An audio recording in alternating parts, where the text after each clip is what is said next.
Welcome back to Beer Geeks Beer Reviews. Today, here we got a special release.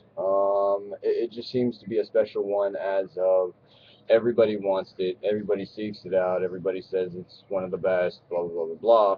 But without further ado, I didn't even want to show you the glassware for this because the glassware is going to give it off, man. I'm going to sit here and I'm going to put it up right now. There it is. Bam.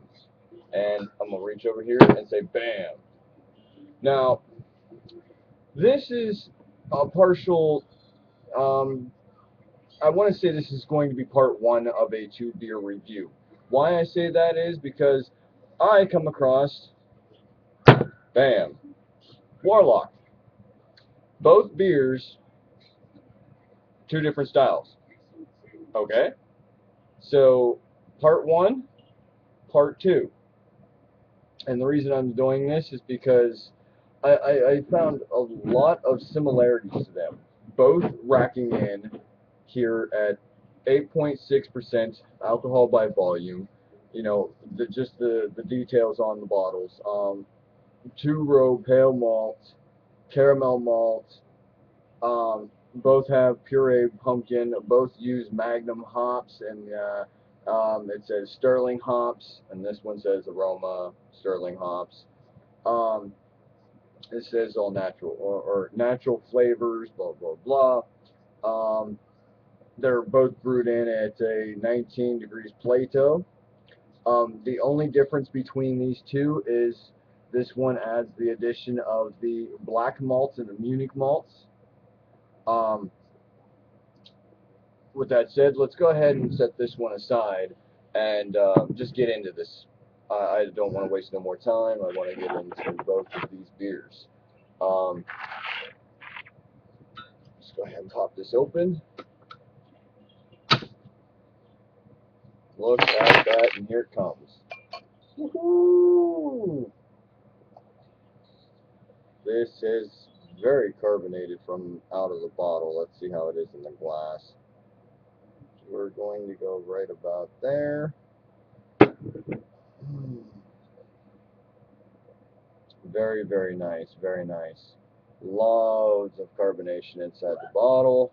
As you can see, it was exploding, ready to get out. Let me stir this up a bit. I want a really good nose on this. See if I can pick everything up in the nose. I have had this beer before. Last year was my first time having it. I really enjoyed it last year. But when I say I've also had it this year on tap. It was wonderful out there at the Great 101 Fest out in Kent.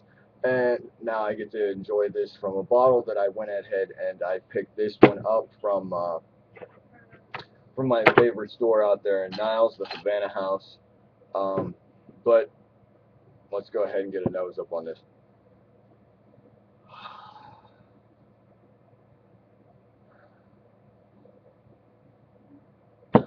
It smells exactly like you would think of a pumpkin pie.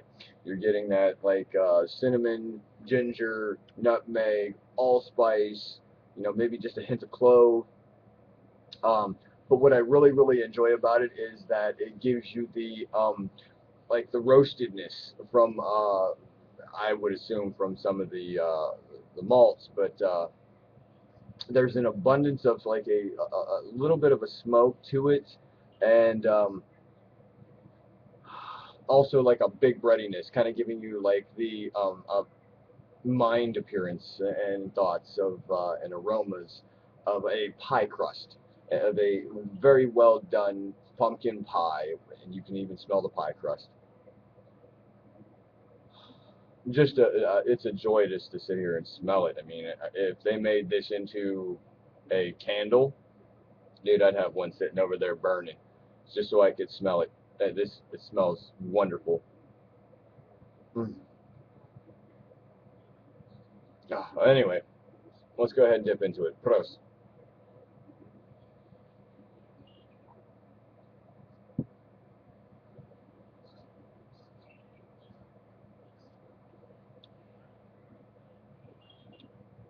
Very well done. I'm also getting a bunch of how do I want to say this? The pumpkin's there, The pumpkin's definitely there. You can actually taste like it almost gives it like the flavor of like the pumpkin has even went through being baked. I don't know if they actually do anything about that. I mean, because it does say pureed pumpkin. I don't imagine that they're actually taking all these pumpkins and throwing them in an oven and then or just squishing out the rest of what comes out and pureeing it or whatnot. I would assume that it could be um, they may seek out some of the best uh, pre-canned pumpkin.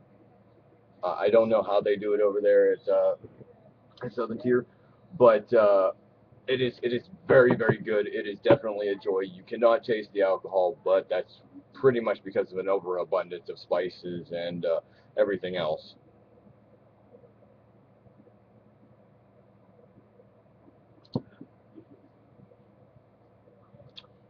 Yeah, the only thing that I can say that I don't know if I could sit here and drink this all down all at once. This might have to be one of those ones that I'm just going to have to leave set over and drink it over an evening because it's overwhelming abundance of spices. But with that said, it's about that time, guys. Get out there, try them, seek them out. The pumpkin beers have arrived, man. They've all come out. Well, for the most part, there's some that I still cannot find. But here it is. Southern Tier's Pumpking. Two thumbs up, dude. Seriously, it's one of the best. Um, Beer Geeks Beer Review signing out. If you've had this one, let me know what you think, man. Comment, rate, subscribe, and I'll be back again and see you on the flip side, man. Peace. Deuce.